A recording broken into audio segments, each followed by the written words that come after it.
In 10, 9, 8, 7, 6, 5, 4, 3, 2, 1, go.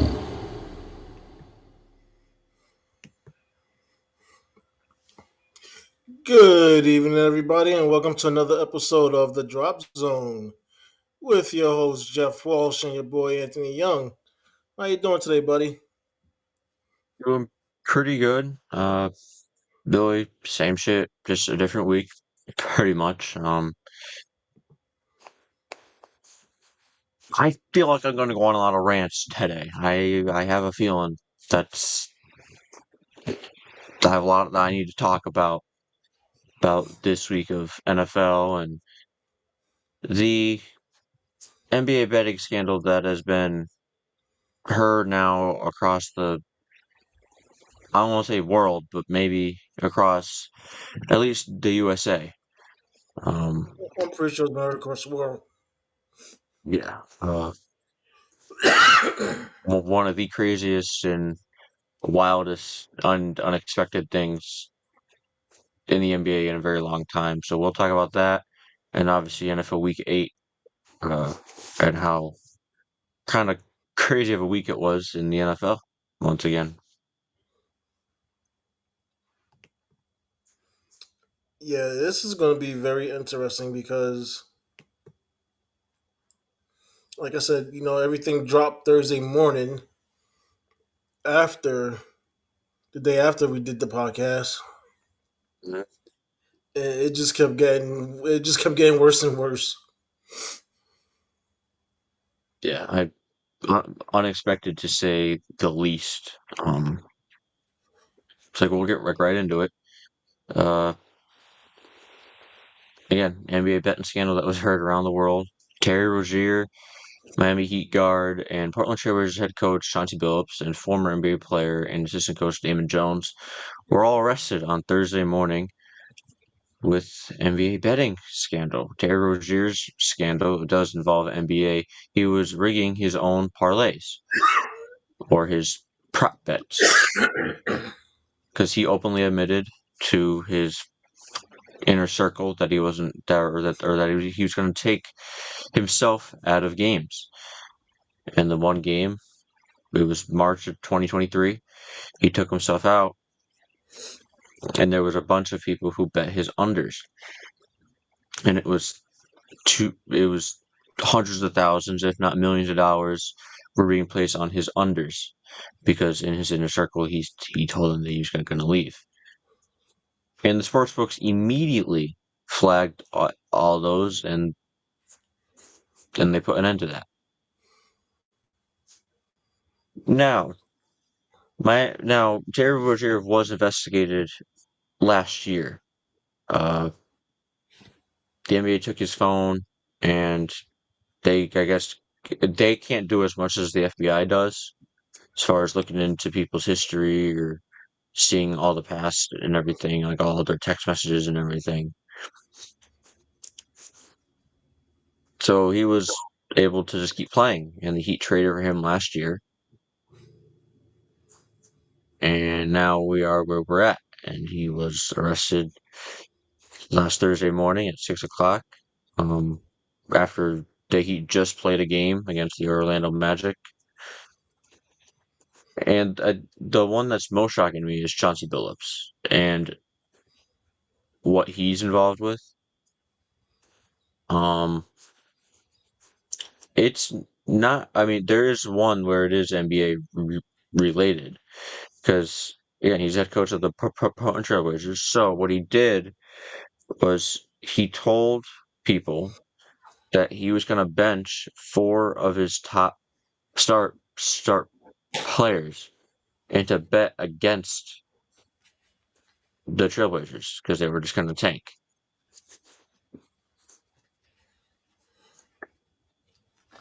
That as a coach,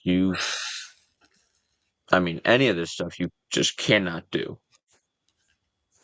Now, he has stuff off the court because he is involved in a high stakes poker uh, scandal and cheating scandal that has lost players that have played with him millions and millions of dollars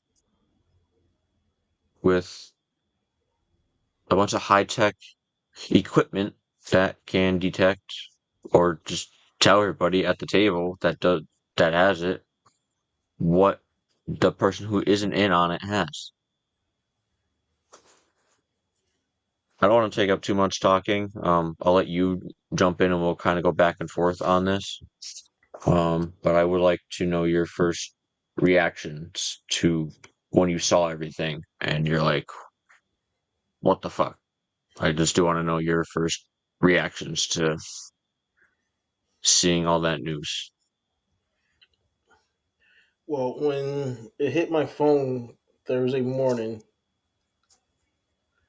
the first thing that actually hit my phone was Chauncey Billups and the fact that he gave up over 35 prominent names. I was actually looking at the list of a lot of the names that he's given up. None of them are, I mean, are NBA players, but a lot of them are from the mafia itself.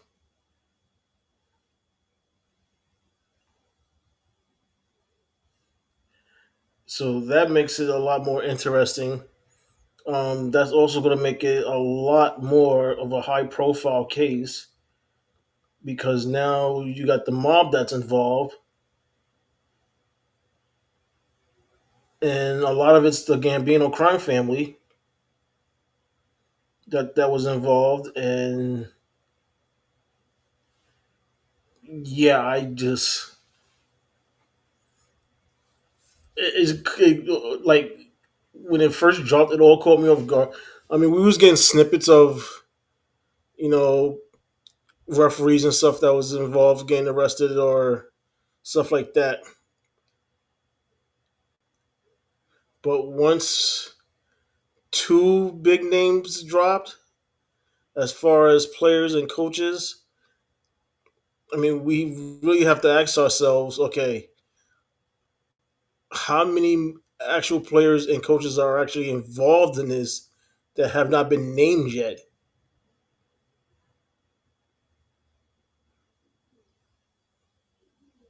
Mhm.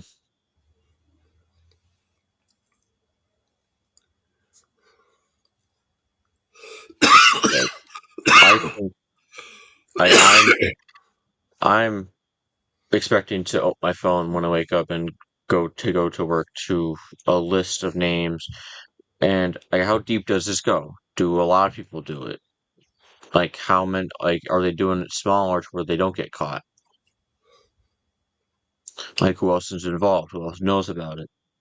Um, I think we're gonna get more NBA players. Oh, of course But we're they're going not to. gonna be. Well, I don't think they're gonna be high profile players. I don't think we're gonna get a Kevin Durant, a Giannis, a LeBron, an Embiid, a Jokic. Like, we're not gonna get a high profile player. We're gonna get a role player because that's who. Well, I did hear that LeBron supposedly was included in at least one of the games. Well, okay, so there's so FBI has already said he didn't do anything wrong. It was Damon Jones, his longtime friend that he played with. He had insider info that he wasn't gonna play in a game. So then people paid to find that information, and he gave them that information that he wasn't going to play, and they all bet against the Lakers in that game, and they obviously lost in the game, so all the bettors got that. So as much as I don't like LeBron, he he kind of got backstabbed by one of his people that he really trusted. Um, the the really thing I can't wrap my head around right now is why Chauncey and Damon and Terry and whoever else is involved would even do any of this. Like you're in the league. Like, you've spent your entire life working to this moment to be in the league. Terry Rozier is a very prominent role player who's really good at what he does. Chauncey Billups, he was an amazing player, and now doing what he always wanted to do was be a head coach in the NBA. And they've now thrown that all away. They ain't he ain't ever gonna coach again. Terry's never gonna play again. Damon Jones is never gonna have no one's ever gonna trust him again to be anywhere around a basketball. So it's like, what was the gain out of this? The You only thing I could think of is that they never thought they was going to get caught.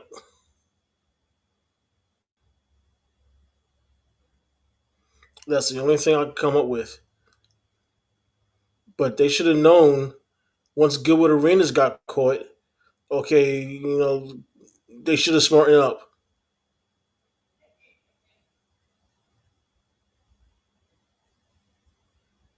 yeah, because people are trying to sorry, you good. because I personally think that's how this whole thing started was with the Gilbert Arenas getting caught, and then they opened up a huge investigation.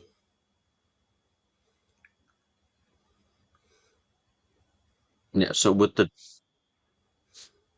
that could be a possibility. And I think the FBI was already looking at Terry, especially after the NBA investigated him and they didn't find anything. Um, but like I didn't expect the FBI to be this deeply involved. And it's like when the FBI has something on you, they really do have you. And I'm wondering who will cooperate in the. So it wasn't just these three arrested. There was 30 plus other people arrested as well. Who else said everybody's going to talk? Because somebody's going to. Somebody's going to give some names. And like I said, majority of those 35 that names that I've found, they were all part of a crime family, mostly the Gambino crime family. Yeah, like what the ones that Chauncey said. So I basically they actually have the list of names that they put out. It's a full list of everyone named in the NBA gambling scandal as Chauncey Billups are arrested, and a lot of it's non NBA players. It's all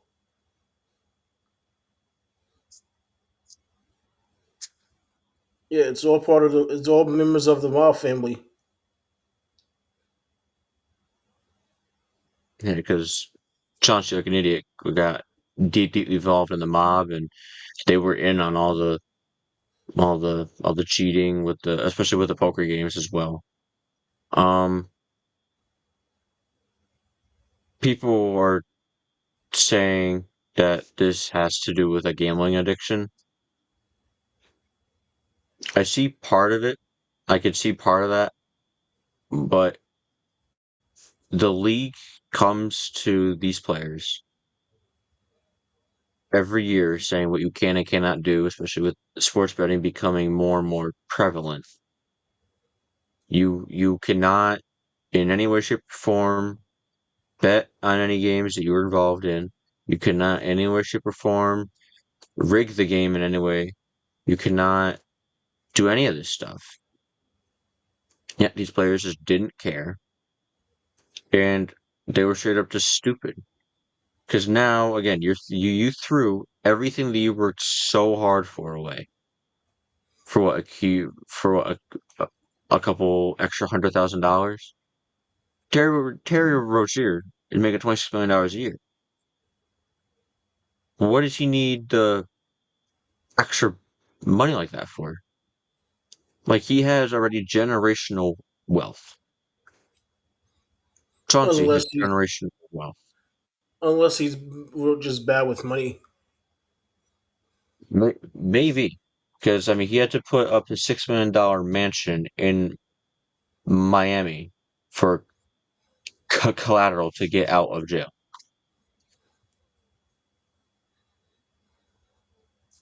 This again, I think this is just the start of everything. I think there's going to be a lot of extra stuff that's going to be brought out in the coming weeks and months.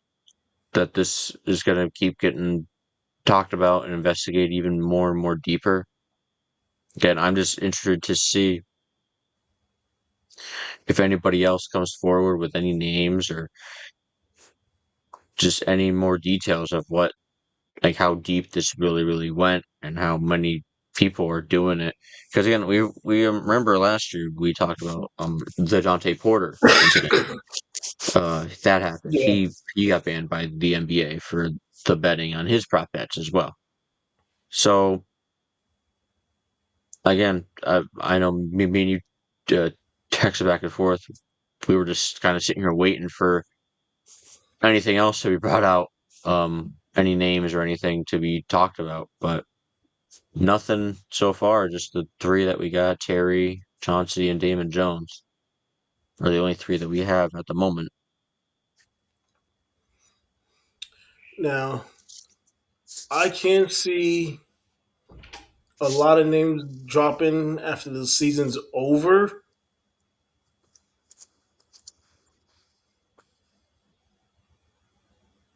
I can see that happening.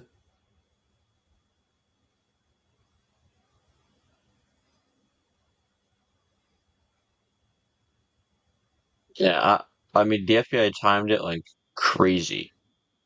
Um, the night or the morning after the NBA season pretty much started, they got all these guys, and now it really kind of puts a damper on the whole season at the moment. I mean, all these players are playing great, and it was a great opening night for the league. But what did we talk about, or what, or well, not us, but what did the whole world talk about? This scandal and this betting that happened. So, I mean, Adam Silver has a lot of questions to answer about a lot of this stuff. Like again, like they knew about Terry. They investigated him somehow, didn't find any wrongdoing. I understand they can't do as much deep diving as the FBI does, but Oh, there's another name, Jonte Porter. mm-hmm, yep. So it's like, and Malik Beasley, he was investigated by the NBA. He was he's a free agent at the moment, but it's like, this is like something in my lifetime I've never really ever seen. This is kind of nuts to me and kind of crazy to even be talking about players rigging and changing outcomes of games just for a little bit of extra cash. Um, I know there's been incidents like this, like refs have come out and said it that yeah we rig games. Like I can't remember this guy's name, but he came out and said yeah we did rig a few games in the Las Vegas's favor, so people betting on the game won or whatever. Uh, but I didn't. This has just been totally unexpected and kind of a crazy week of all this info coming out. Like, I mean, we both understand. There's nothing new with it comes to athletes. Gambling and stuff like that. Michael Jordan and Charles Barkley used to do it all the time. But the difference is they were doing like card games. They wasn't betting on sports. Hmm. And now and most of it comes down to the fact that with all these betting apps coming out, that they think they could get away with it and not get caught.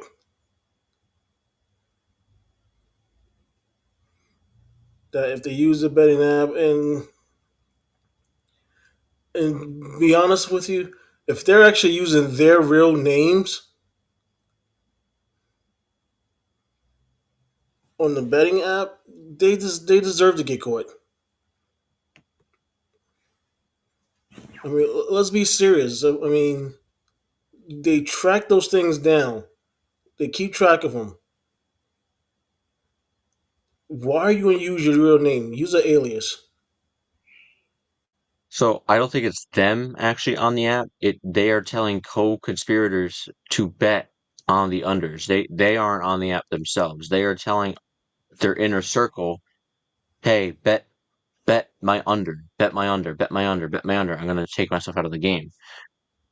I don't think they're on the app themselves. I think they are just telling a group of 10 people, "Hey, bet here. I'll give you 200 grand. Bet on my under, and we'll make however much money on that."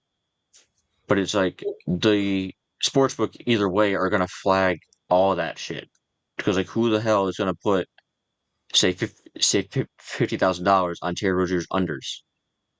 No normal person is going to do that. Chauncey again, he gave insider info about him benching players. So he told a group of however many people to bet against the Trailblazers. Same thing with Damian Jones. He told about LeBron not playing against the Milwaukee Bucks. And sure enough, people crazily bet against the Lakers. And it was a few days after LeBron just broke uh, the NBA scoring record. So these guys are smart enough. I don't think they were. I would hope they weren't using their real names on the apps. I think they were just telling a bunch of people, "Hey, bet my under. I'm taking myself out of the game," or "Hey, bet against my team."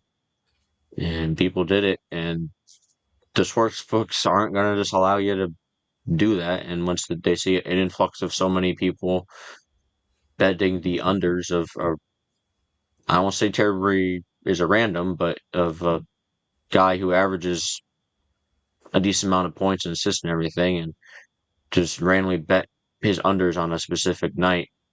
The sports books flagged it, and this is where it all started.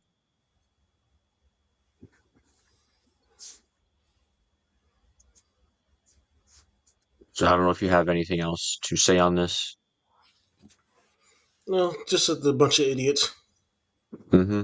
Yeah, a bunch of idiots, a bunch of absolute dummies going our way. Dummies, dummy of the week. Those guys. So now moving on to the NFL, a bit of sad news in the NFL that started off our Sunday morning. Former Jets center Nick Mangold died Saturday night due to a kidney disease at the age of 41. He posted 12 days before his passing that he had a rare genetic kidney disease, and he was looking for a kidney transplant because no one in his family had the blood type of, I think it was O negative, and was unable to find a kidney donor and unfortunately passed away on Saturday night. Um, which then leads me right into talking about the Jets. The Jets got their first win against Cincinnati. Oh boy, there he is. Jason, there he is. What's up, What's up, Jay? Jay? Um, the Jets beat Cincinnati 39-38 to get their first win of the season. There's no more winless teams in the NFL. So, quarterback Justin Fields, 20 over 32, 244, one touchdown. He had 11 carries for 31 yards. He played a great game. Brees Hall ran all over this terrible Bengals defense. 18 carries, 133, two touchdowns. He also had a passing touchdown to give or to tie the game. Well, I mean, what a play call. A passing touchdown from Brees Hall. I thought that passing touchdown was the game winner. Well, I mean, it was like it tied the game, and then they kicked the extra point Oh, okay. to to get the lead. Um,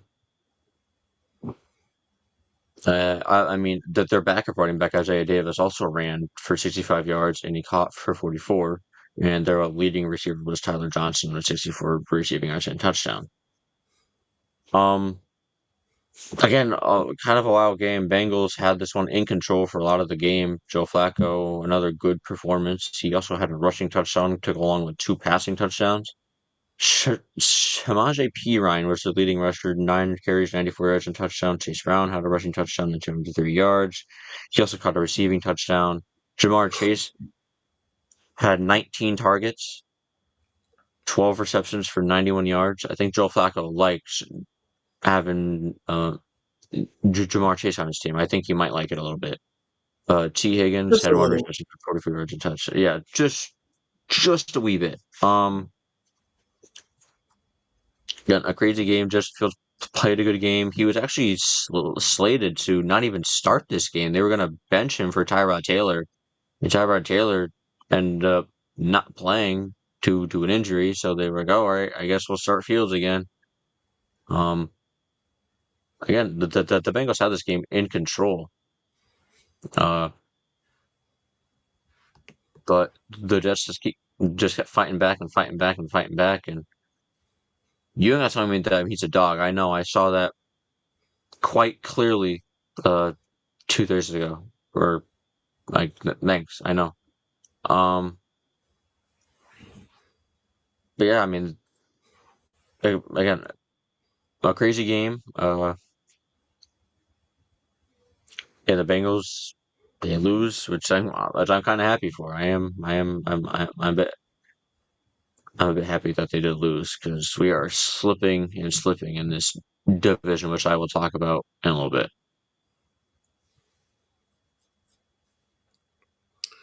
Um, Congratulations to the Jets for finally getting your first victory of the season. I mean, it only took you 8 weeks, but hey, you finally got it. Um, yeah, I mean,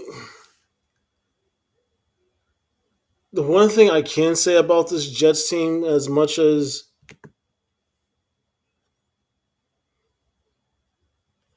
hey Brian, as much as I mean, this team does have heart, and they do seem to fight to the very end. Um, I just it's just something about this Jets team that's it's just there's something missing. Now I know they made a trade today, sending Michael Carter the second to Philly for John Machete the third. Um, I mean the Eagles get much needed help in the secondary, but I don't know how much of a trade that helps the Jets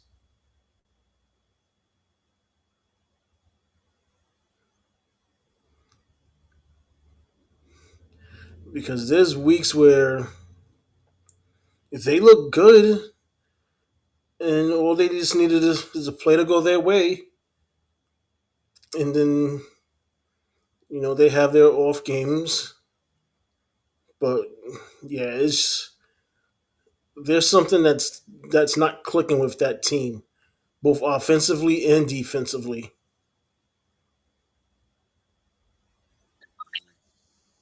But this is Aaron Glenn we're talking about. He's a defensive minded head coach. I know Garrett Wilson was out last week or this past week with the Bengals. So that's why the offense kind of didn't look that great. But even with Garrett Wilson, the offense just doesn't seem to click like it should. Um, I agree with you 100%. A lot of things are missing in this offense, and and defensively, they aren't like we thought they were going to with Sauce Gardner and all them, and haven't been holding teams to score. They've been giving up a lot of points. Yeah, I mean, getting John Mechie. I mean, okay, it's another receiver for Justin Fields to throw to, but I don't know how, like, in the long run, how much this is really going to better the team right now. I just don't see it at the moment.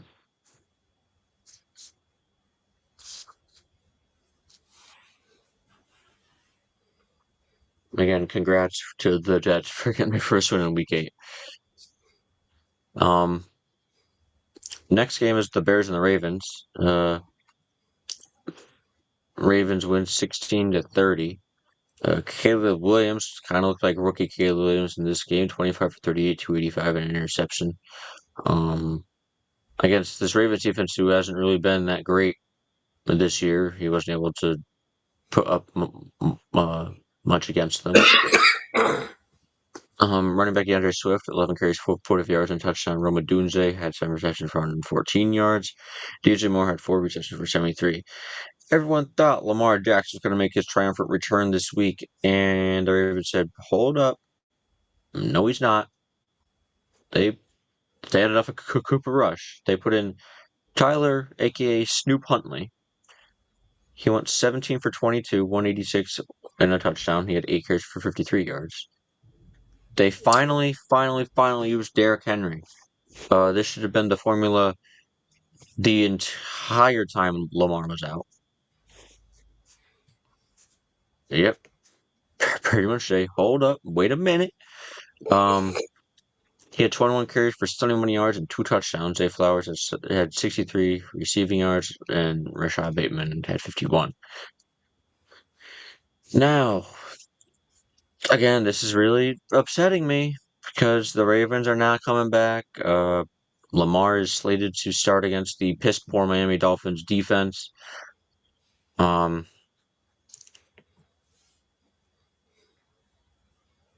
Yeah, he looked pretty comfortable back there and was able to do kind of whatever he wanted against this Bears defense. Again, I expect a lot more out of Caleb Williams this game.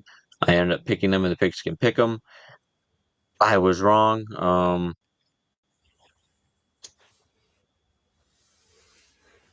Yeah, we'll get to that later. Yeah, shut up, Jason. I'm not happy, and I'll explain why I'm not happy a little bit later. But yeah, Snoop looked pretty good. Bears looked surprisingly just very disappointing. Again, this Ravens defense haven't given up a lot of points and a lot of yards recently, and this Bears team couldn't muster up really anything. Again, Caleb Williams didn't even throw for a touchdown. He threw an interception this game. So, rough week for the Bears, and the Ravens are coming back, and the Steelers are going to lose this division. I'm going to be sick.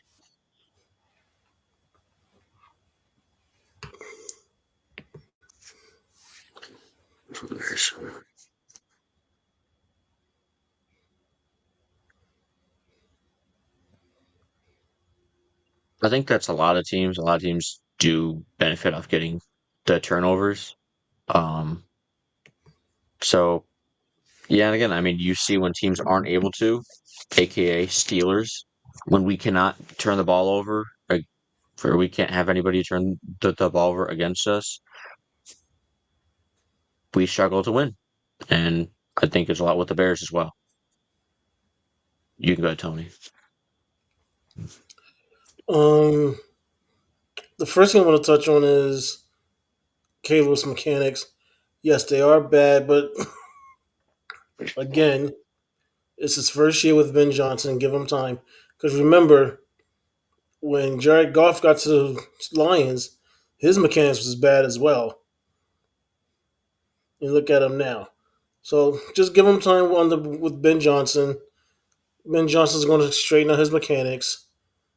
Do I see him turning into Jared Goff? Maybe, maybe not. It depends on how well he actually learns and listens.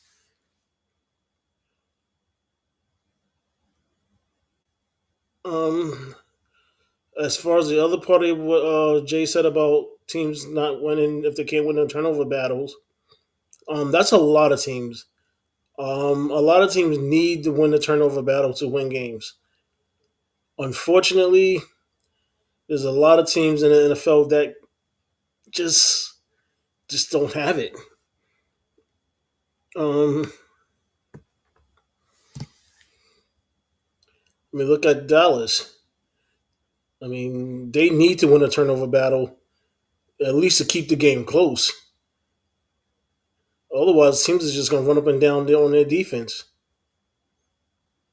You got teams like that they need to win those turnover battles or at least get the ball to bounce their way every once in a while.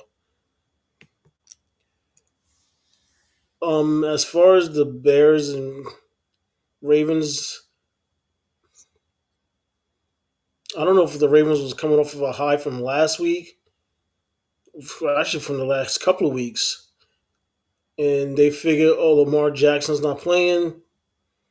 It could be a cakewalk. Well, surprise, it wasn't.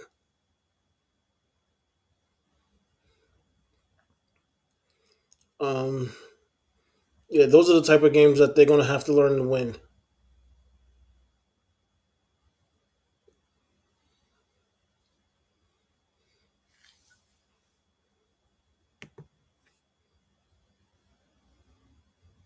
You're right. I mean, they teams that aren't going against Lamar right now, well, that weren't because he's slated to come back on tomorrow night's game against the Dolphins.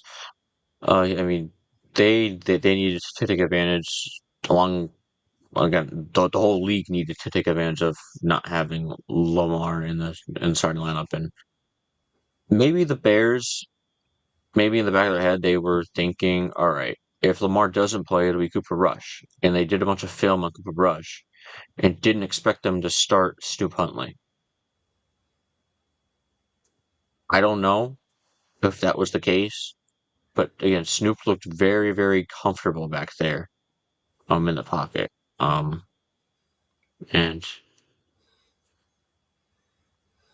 that's not good. Again, Bears needed to keep sacking wins again in that tough, tough, tough NFC North, and they dropped the ball.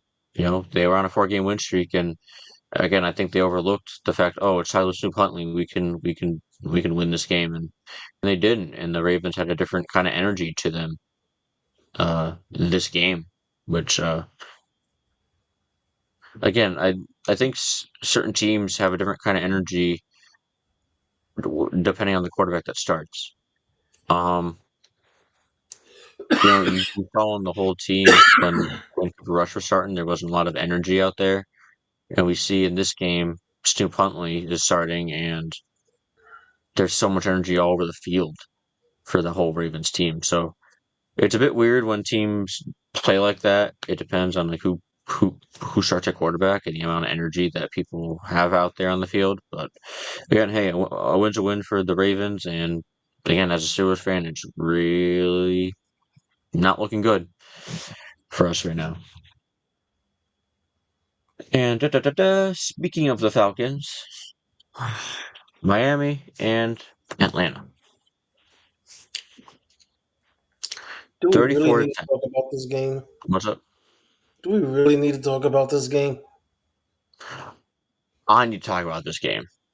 Okay. 34 to 10. Tua turned the ball over. Didn't turn the ball over. He finally realized how to play football again. 20 for 26, 205, and 4 touchdowns. Devon Achane, 18 carries, 67 yards, 5 receptions, 24 yards, and touchdown. Ollie Gordon, their backup running back, had 10 carries for 46 yards, 1 reception for 20 yards, and touchdown. Jalen Waddle had 99 receiving yards and touchdown. Malik Washington had a touchdown.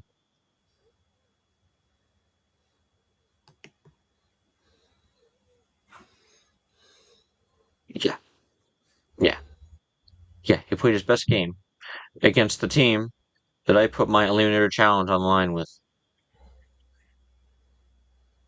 So in the Eliminator Challenge on ESPN, I picked the fucking Falcons to win this week. Because the Dolphins have looked like a JV football team recently. Like, no way the Falcons lose.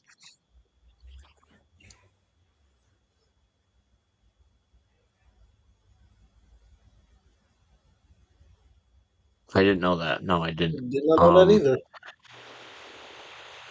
So that would even be more reason for the Falcons to have won this game.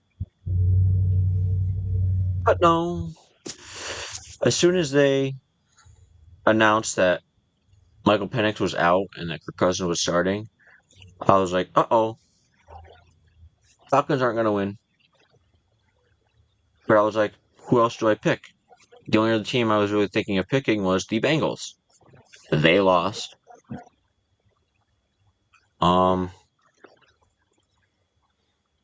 I'm very unhappy. This is exactly why I don't ever put faith or never have faith in the Falcons team because of how inconsistent they are. And this is prime example. Playing at home against a Dolphins team that again has looked like a JV football team. And they give up 34 points. And they only muster up 10. Kirk Cousins might be the worst starting QB from this past week. 21 for 31, 173 yards. I think Dylan Gabriel played better than him.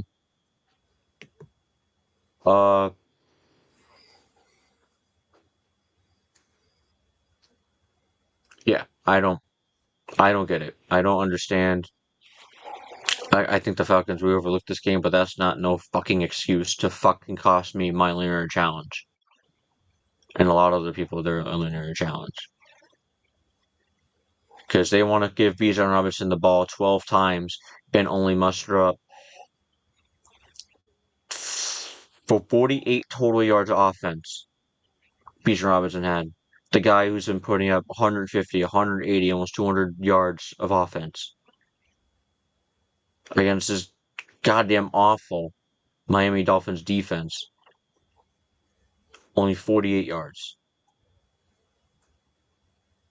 And Kyle Pitts, 59 receiving yards. I understand Falcons were without Michael Penix, Drake London, but this Dolphins team is really not good at all.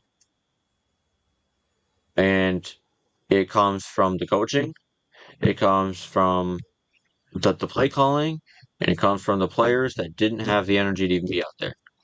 As soon as Kirk Cousins was slated to start, I think all the energy, like I was just saying about Cooper Rush and Snoop Huntley and the Ravens, that energy was completely different out there on the field for the Falcons.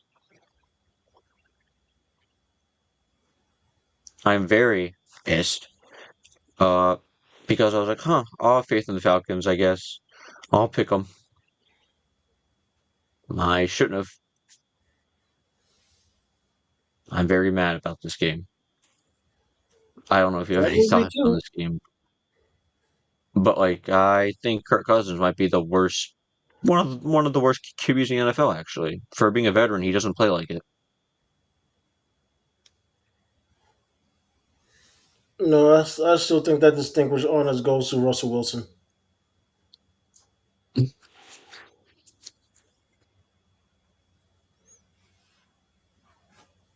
So you have nothing else on the game? I pretty much said everything. This is why I want to talk about this game because I'm very unhappy about this. The fucking Falcons. Because people are like, why don't you trust in the Falcons? Why don't you believe in the Falcons? This is why. This game is an example of why I do not trust the Falcons at all. I don't do it because they play up to standard for like 2 weeks and then they go fucking face flat down on the pavement against a team that they should beat. And at home, at nonetheless. Yeah, and they lost already this year 30-0 to the Panthers. I should have known better.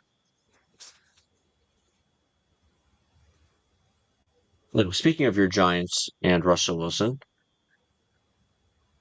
kind of a very upsetting and down day for you guys. You guys lose 20 to 38, and to go along with that, unfortunately, Cam Scadaboo uh, left the game with a dislocated ankle. It was pretty obvious on TV. It was bent the way it wasn't supposed to be. He's obviously out for the season with a 6-month timetable of his recovery. On a tackle that's banned from the NFL. Yes, there's a hip drop tackle, so this player on the Eagles should be suspended, if not suspended, but fined. But with the Eagles, he probably won't be. There was a lot of questionable things in this game. That hip drop tackle, and the play a lot of people are talking about is the tush push. The tush push fumble? Yeah, that was clearly a fumble. He was clearly going forward. He was clearly trying to get extra yards. And Kayvon Thibodeau made a fantastic play. Made an amazing play. He just saw the ball and he ripped it out of Jalen Hurts' hands. And the ref said, no, we called forward progress. But Which, if you listen to the audio, there was no whistle. nope, there was no whistle. And even when they did it in full speed with the sound, guess what? The whistle didn't blow until Kayvon Thibodeau had the ball. So that is complete bullshit. Daboll lost his shit, understandably so. Because in the rules, you cannot challenge if forward progress was stopped and when the whistle blew. The other thing that he was able to challenge was if it was a fumble, which it was a fumble. But because they ruled them down and forward progress stopped, it's not challengeable. Mm-hmm. Oh, not to mention the phantom offensive pass interference. Mm-hmm. Yeah, the Eagles. I was just talking about scandals and shit and the betting. I think there was a bit of something going on in this game. That's for damn sure.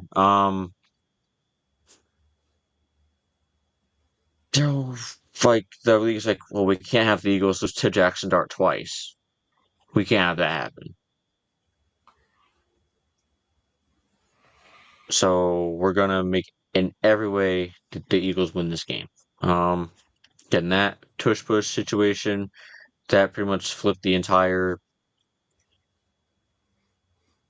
I won't say game because it really didn't impact the entire game, but it was a big momentum shift. Like the Giants were about to get the ball back, and I think again on that possession, the Eagles end up scoring after all that controversy and shit. So that led to 7 points, which it shouldn't have. But T, let's be honest, your defense did not play well this game. They kind of got ran over. Saquon had 150 rushing yards and a touchdown. Tank Bigsby had 104 rushing yards as well.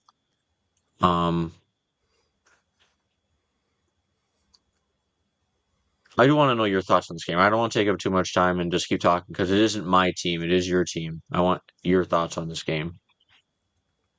Well, I think part of the problem was, all the bullshit calls. I mean, you actually get the tush push stopped.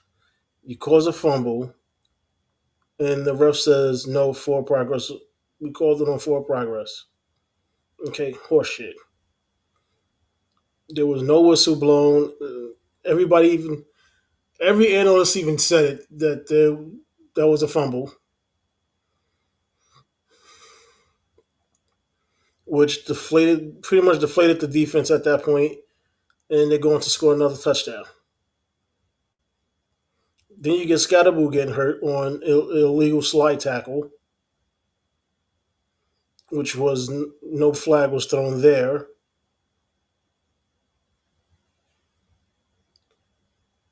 And then on a nice passing play that between Jackson Dart and Darius Slayton, they call offensive pass interference because Slayton is trying to get his hands free while the defender's grabbing his hands. And as he's doing it, he's slapping his hand away so he could get his hands free. And you're calling offensive pass interference, where you can see that happen in every single game. With an offensive player trying to get his hands free while the defensive player is trying to grab a hold of it. And it just, I think those three incidents literally just took the sale right out of the Giants. Because now, not only are you playing against the Eagles, now you're playing against the refs.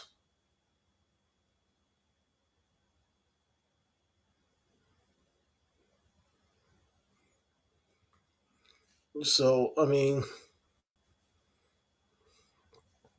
and it was in Philadelphia. So, what a surprise.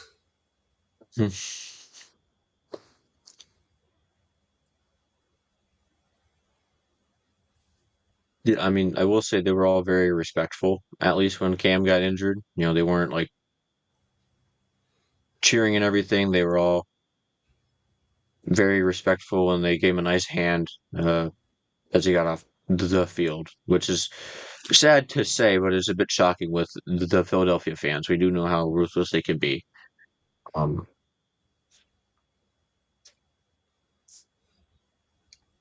it sucks when we keep talking about the refs and how bad they are,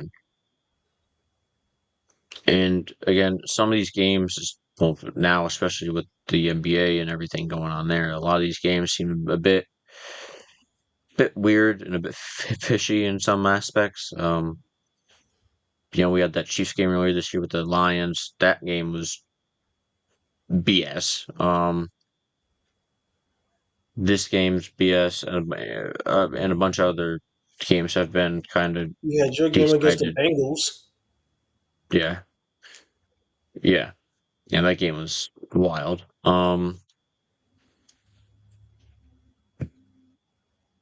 We have so much technology and that they're implementing, and it doesn't seem like they're even using it because they don't care.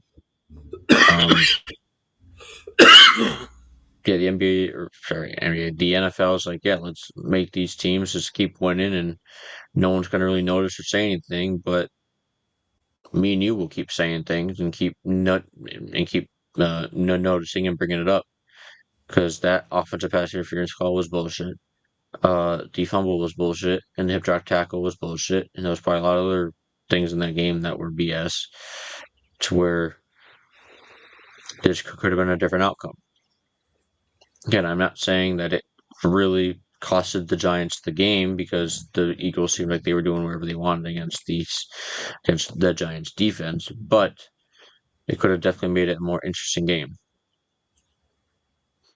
Um, Now I have a question for you. I was talking with Jason about this earlier. Um, would you, if you're the Giants, would you sit Dart now so he doesn't get hurt? Would you just start Winston? Because God forbid if Jackson Dart gets hurt. And again, he plays at MetLife Stadium. We know how many ACLs and Achilles have been tearing on those turfs. And he is a very reckless, not with the ball, but with his body quarterback, to where he could get injured very, very easily. Um, and the risk of that is very high.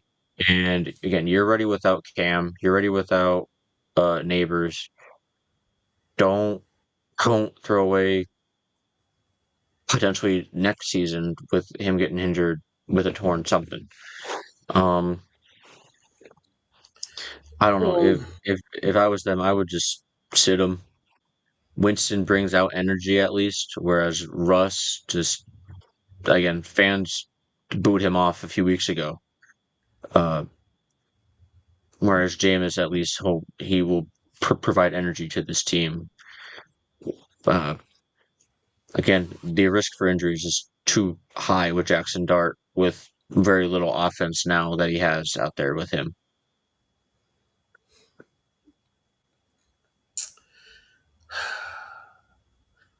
Part of me wants to say yes, but then there's a huge part of me that says no. Um, the part that says yes basically goes back to everything you guys just said. Is it worth the risk of him getting injured?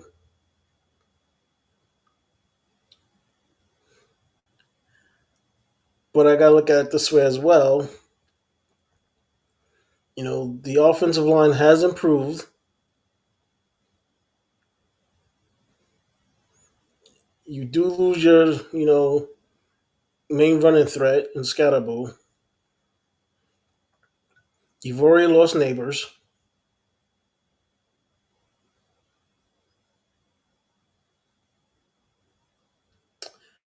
But the issue is that if you bring out Winston, yeah, Winston, he will provide energy, but Winston is notorious for turning the ball over. Jackson Dart really, I mean, yeah, he's had a couple of games where there was some bad play calling that caused some of his turnovers, but for most and all, he has protected the football. Um,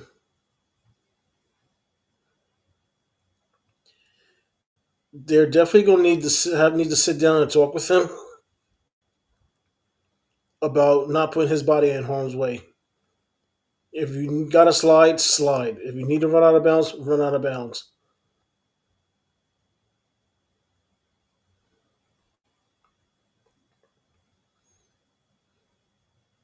So yeah, I'm kind of torn between that. Like I said, majority of me says no, keep him on the field, but there is a small percentage that says it's not worth risking the future of the franchise. Yeah, I mean, I'm looking at the how high the potential is for next season of do you really, really want to risk that? Because, like, all right, again, we're already in week 8. Say week 13, he gets hurt, tears. I'm not hoping this on him. I'm just saying as a hypothetical, tears ACL. Who like would he be? I don't think he'd be ready to start next year. It would be close, I mean, if but he tears it in week 13, I mean, if he has a workout regimen like Adrian Peterson had, I mean, it could be possible. But I mean, Adrian Peterson was a freak. hmm yes, you would have Dart and Neighbors coming off ACL tears, and then Scatterbo coming off a dislocated ankle. You need at least somebody coming back healthy to start a season with those three explosive players. That's all I'm saying. Just I don't want to say tank because that's not the right word. I think Winston would give you guys a good chance to win a few games. Just get at least a high enough draft pick to where maybe you can use it on your defense to make that stronger. Get somebody else on your offense, but I don't know if the risk is really worth it in the end to me to keep him out there. And I understand the offensive line has looked better and he's able to make plays with his legs and everything, but that just it could provide so much risk of injury with him.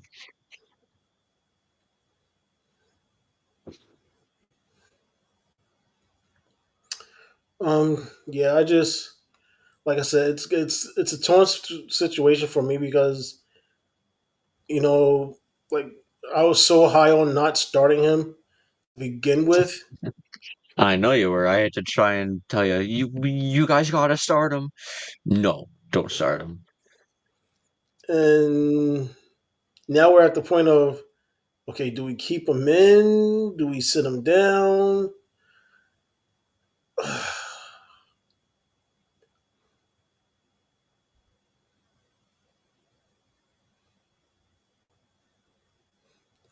Like I said, I would say, me personally, I would keep him in, but I would tell him protect yourself, Hmm. slide, get out of bounds, don't go for the extra yards if it's not necessary. It's having your body banged up is not worth risking the future of the franchise and you getting seriously injured.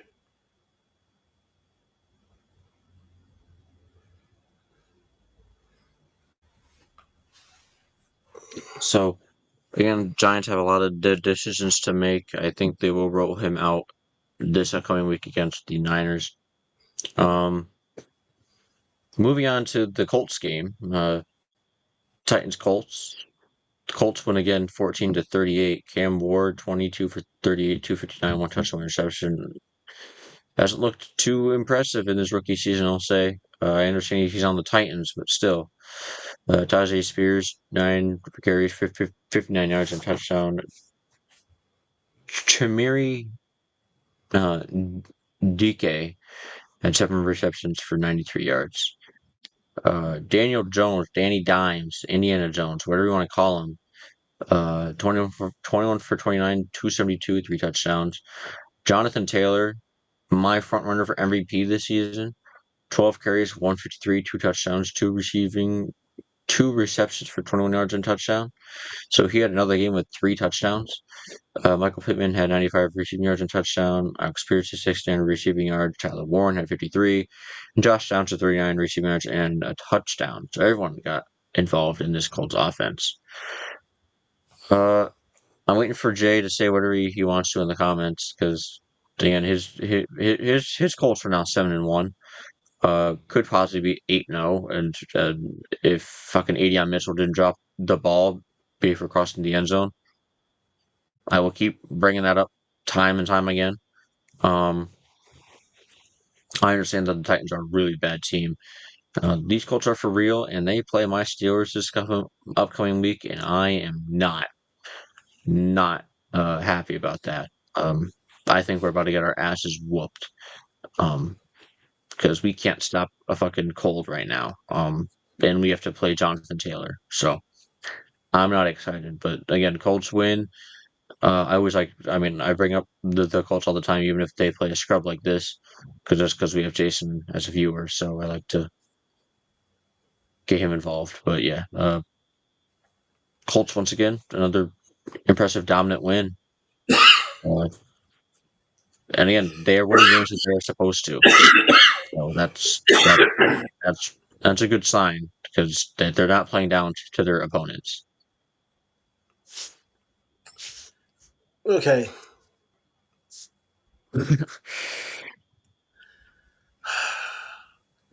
Okay, we're going to start with you and your Steelers and Colts for this week coming up.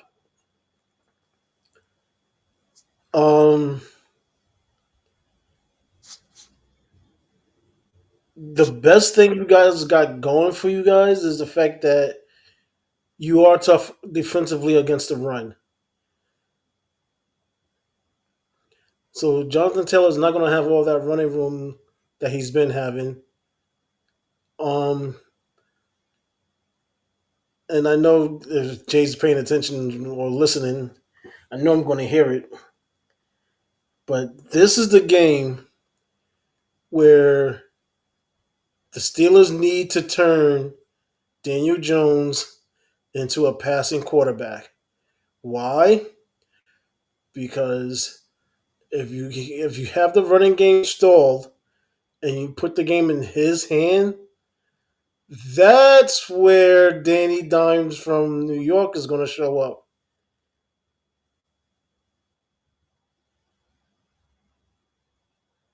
That's where you're going to see all the erratic throws and the overthrows and underthrows and interception throws. So yeah, if you guys continue playing, a tough run defense and frustrate Taylor, yeah, you guys put the ball in him, force him to put the ball in his hands. Because then the real Daniel Jones will stand up. I don't know. Our secondary, I think maybe you can run a route and fucking catch a ball on our secondary right now. Our secondary's been piss poor, atrocious, and we will talk about that and after this other game that we're gonna talk about. Um, yes, our run defense has been pretty good this year. I mean, we gave up 100 plus to Chase Brown against the Bengals, and we gave up over 100 to the Packers in total. So, but again, I just don't trust our defense right now, especially in the secondary. So even if we do take that run away, our secondary's been so bad that I think Danny Dimes is gonna look like fucking Aaron Rodgers out there, slinging up and down the field. So it's it's bad when, as a Steelers fan, I have zero confidence in my Steelers defense. Never thought I'd say it, but I have zero, zilch, nothing. I have no confidence in this team right now. Offensively, I'm excited about this team. Again, I don't want to talk too much about the Steelers because we will be in just a little bit. But defensively, our secondary, I have none. Not a single bit of confidence with anybody out there right now. Because we're idiots and we keep putting old Jalen Ramsey and old Darius Slay on these young wide receivers, and they get burned one on one every time because we continue to play man coverage all the time. Like it's not gonna work because these guys aren't as quick. Like let them use their brains because they are intelligent. Don't think they're gonna outrun Jamar Chase. Clearly, he's not going to. Like, do something different on defense, please, in the secondary, because it's not whatever we're doing isn't working. And I know we're playing a lot of man coverage. It's just not working. So Colts, I think they're gonna. And I have zero confidence in my team's defense right now to stop the Colts with Daniel Jones at quarterback.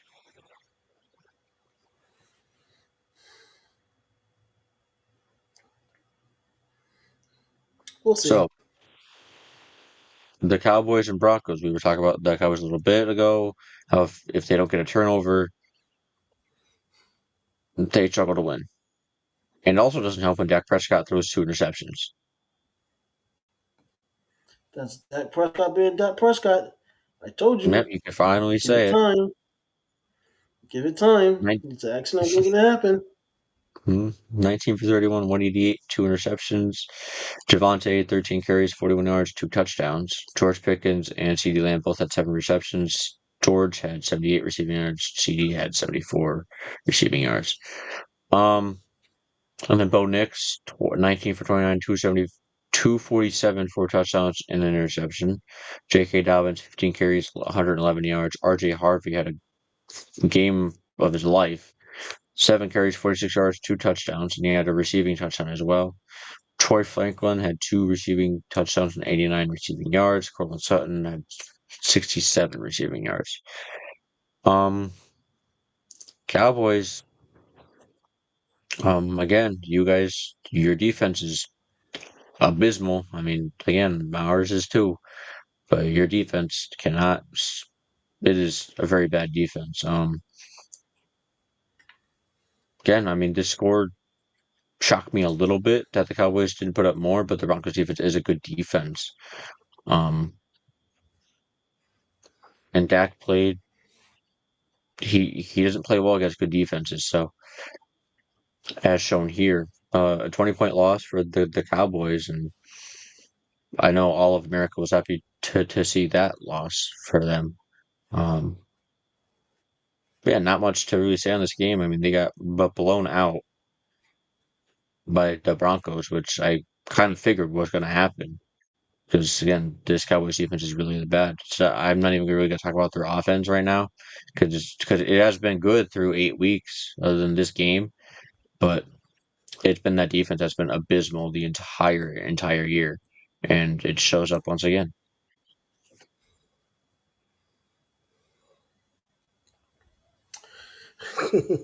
Like I said, just wait. They're accident waiting to happen.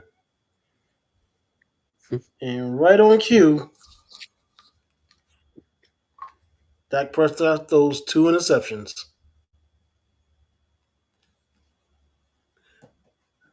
I'm pretty sure, you know, he was the one that had the swollen eyes instead of Tua because he couldn't see where he was throwing at all. Yeah, Jake Ferguson And had nothing. He didn't do anything in this game, so I don't know what the fuck happened with that one. and their defense is just it's it's a matador defense. Sometimes they look good. Majority of times they look horrible. And like this past week, they was horrible.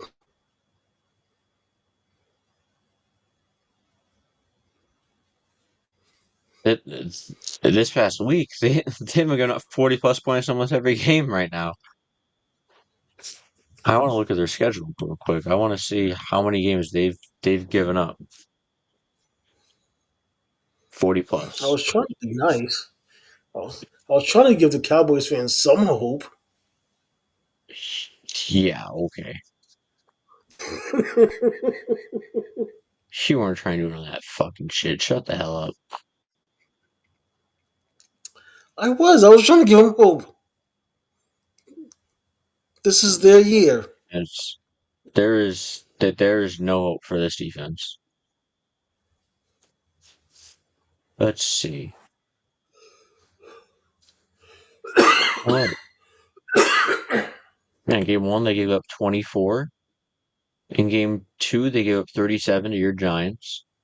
In game three they gave up 31 to the Bears.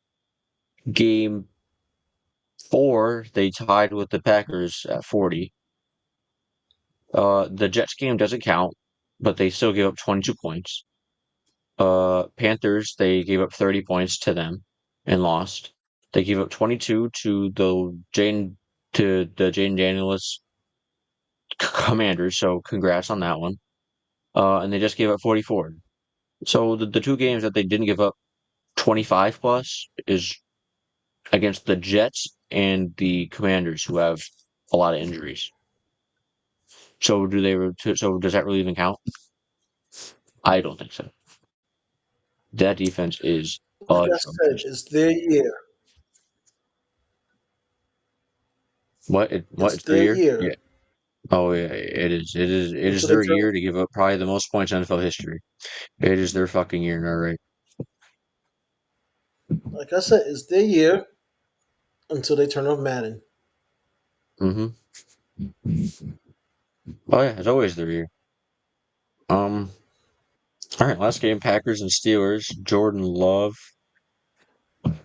Oh, I talk so much shit on this guy. Like, why did he have to do that to my team? 29 for 37, 360, and 3 touchdowns.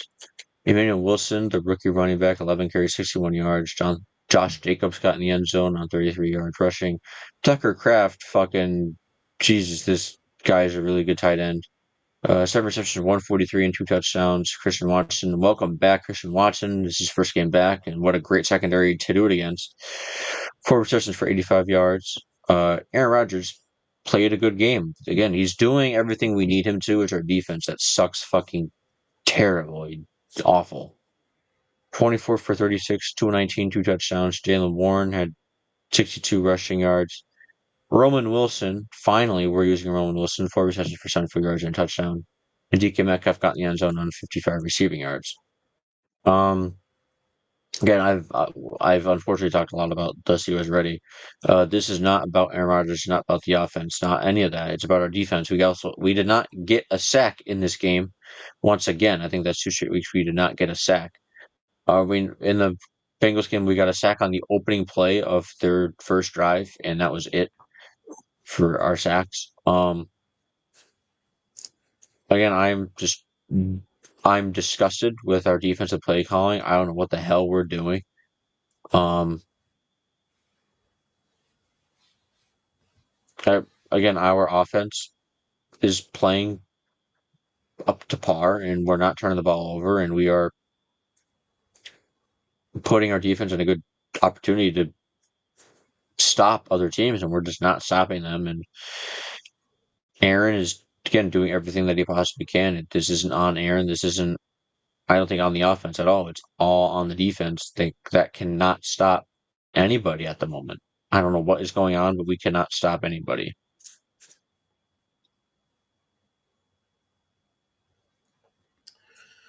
Um,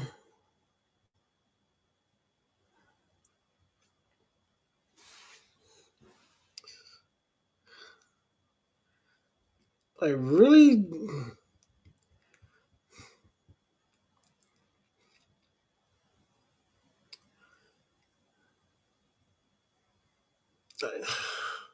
You could say what you need to. You could say what you need to because it's not going to hurt me because I am so mad at this team. I'm so disappointed in this team. well, no, that's not it. I'm just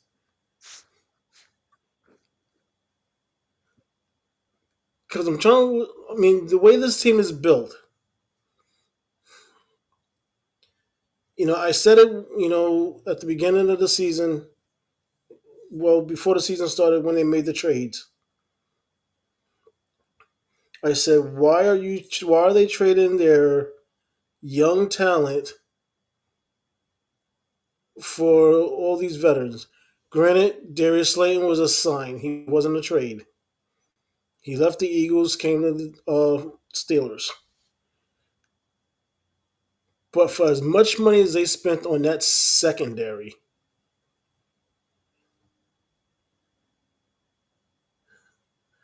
I mean, Aaron Rodgers makes them look horrible.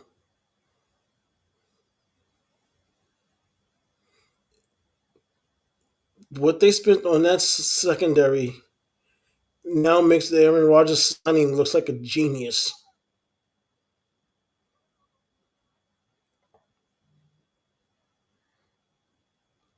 Because Rodgers is doing everything he needs to do.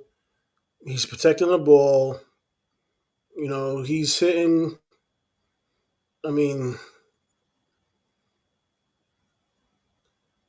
he looks like Aaron Rodgers from like 3 years ago. Well, 4 years ago, where he was just out there having fun.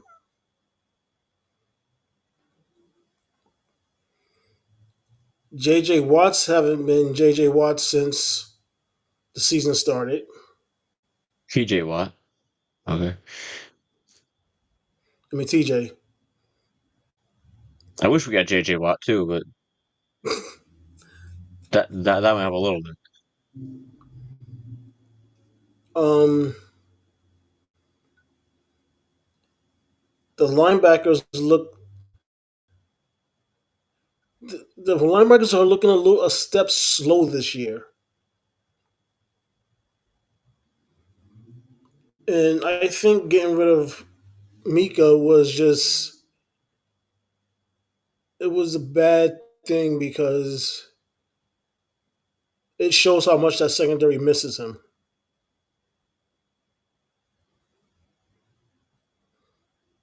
So yeah, the only thing they got good going for them is the run defense. Yeah, they gave up over 100 yards to Cincinnati and combined over 100 yards to Green Bay, but I mean, still, the core of this defense has become the run defense, and I'm starting to agree with you where they need to Stop playing man.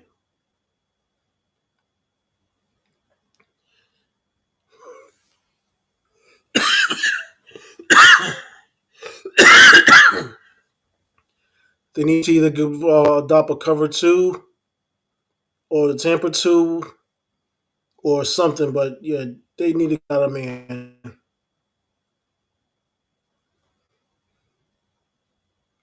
Got a man, play zone, and let these veteran secondary guys use their brains to beat the offense because it's clearly not working trying to use their talent and the skills out there.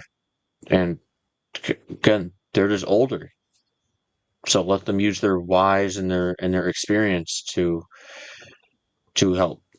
Not because again, they're not going to outrun these young wide receivers anymore. They're just not going to.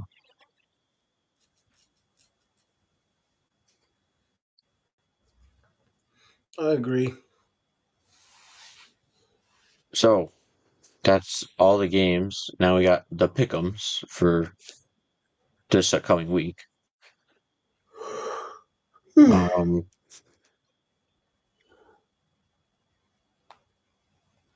let's see how we did last week.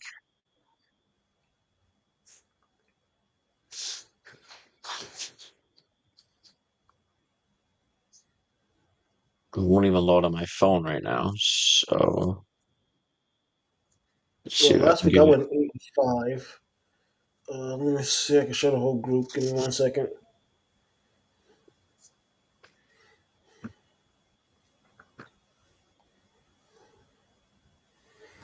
I got it on my laptop at least. It's good.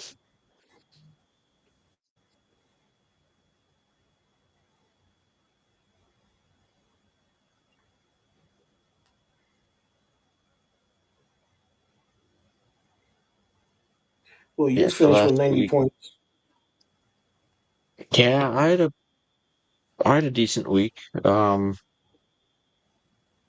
Me, you, and Frank all went same with the Bucks, Colts, or Bucks, Colts, Patriots, and Packers. We got those right. You went with your Giants. We went with the Eagles. Me and you went with the Chargers. He went with the with the Vikings. We all picked the Falcons. Just rub that in one more time. We were all wrong. We all went with the Chiefs and Bengals. And we got the Chiefs right, but the Bengals wrong. He went with the Cowboys. Me and you went with the Broncos. Uh, we all went with the Bills. Me and you went with the Bears, and he picked the Ravens. And we all picked the Niners, and that was all wrong.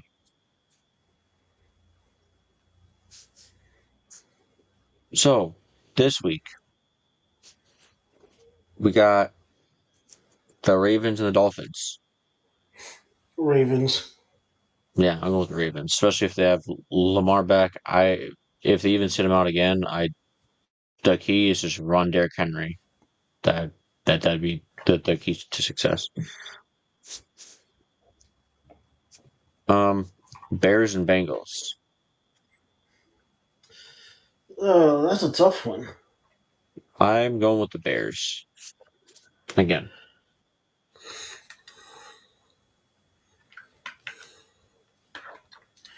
Um, I did see something that Joe Flacco is in jeopardy of missing this game with an AC joint injury. oh, well, then I'll go with the Bears. Vikings and Lions. I'm with the Well, Lions Vikings don't know who's going to be at the quarterback position. because Carson Wentz is injured now. Yep. Panthers and Packers. I gotta feel like this is a I'm trap. Yeah, me too. But I'm going with the Packers, but it really wouldn't surprise me too much if the Panthers win. Saying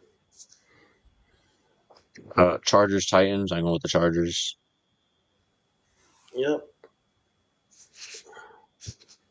Patriots Falcons. Patriots. Why do I like? I'm going with the Patriots, but just to piss me off, I feel like that the Falcons might win this game. Niners and Giants. I'm going with the Niners. My Giants, of course. Hmm. Colts and Steelers. I'm going with the Colts. There's no way I'm picking the Steelers team. Uh, I just got a feeling that this will be the game that they turn Danny Indiana Jones into a human being. And the real Daniel Jones will stand up. Yep. And it's in Oh, so Pittsburgh. I got to go with the Steelers. I'm going with the Colts. There's no way.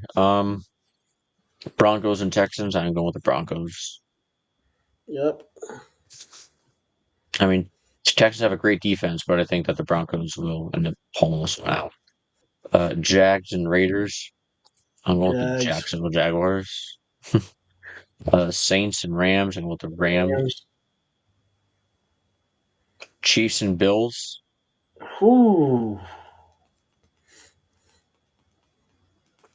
As much as it pains me, I'm going with the Chiefs. I think they might be back. Same here. I just don't see the Bills stopping all those receivers that the Chiefs just got back. I don't know. And the Bills defense has not been fantastic this year, so No, it hasn't. unfortunately I think that the Chiefs are back and they will win this game. Seahawks Commanders. I'm going with Seahawks. Seahawks.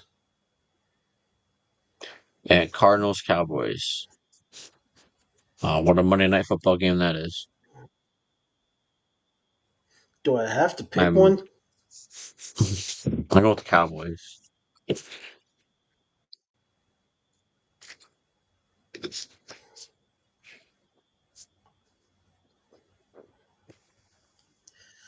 Oh God.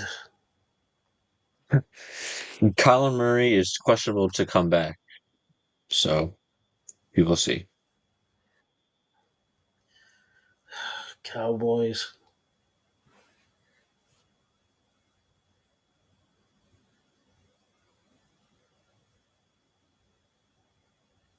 Yeah, if Kyler Murray plays, I think that the Cardinals have a good chance to win.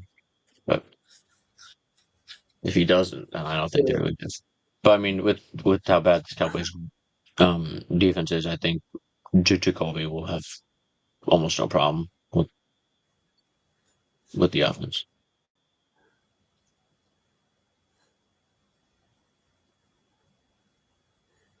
I'm doing it. I'm going to Cardinals.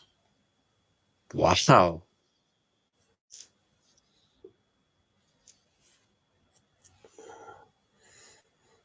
I just have a feeling.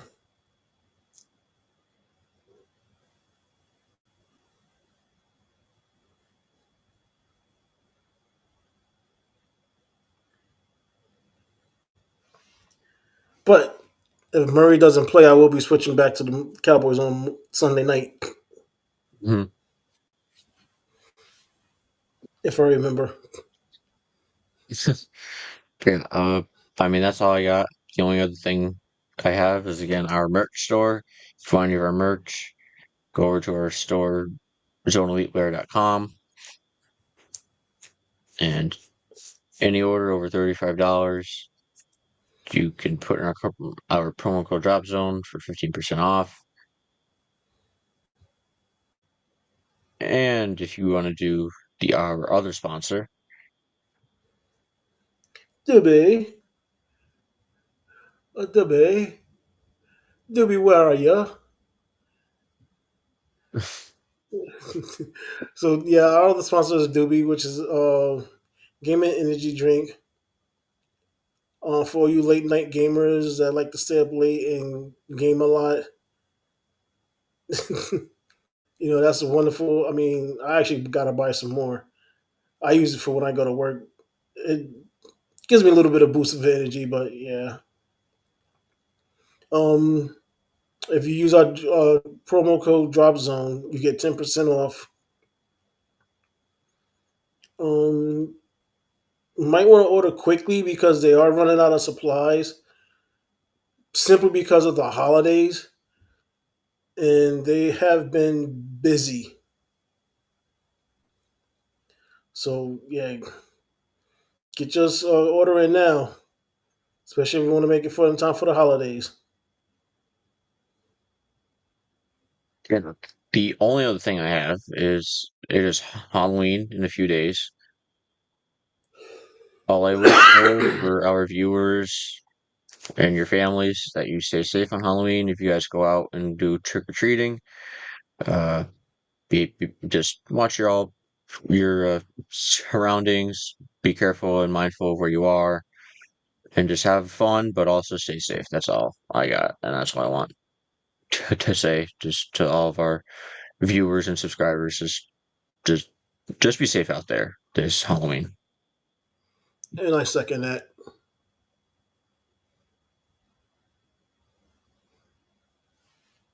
Yeah, that's all I got.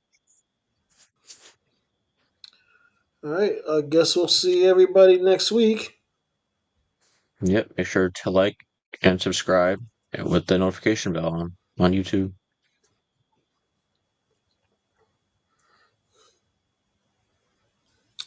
All right, so we see everybody next week. Bye. Enjoy your Halloween as well as the rest of the holidays that will be coming up.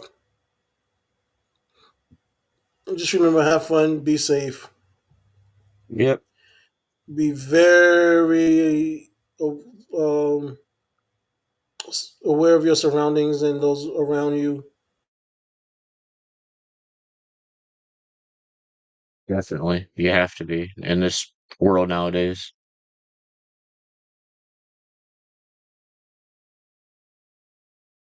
Everybody's gonna think like you do. Mhm.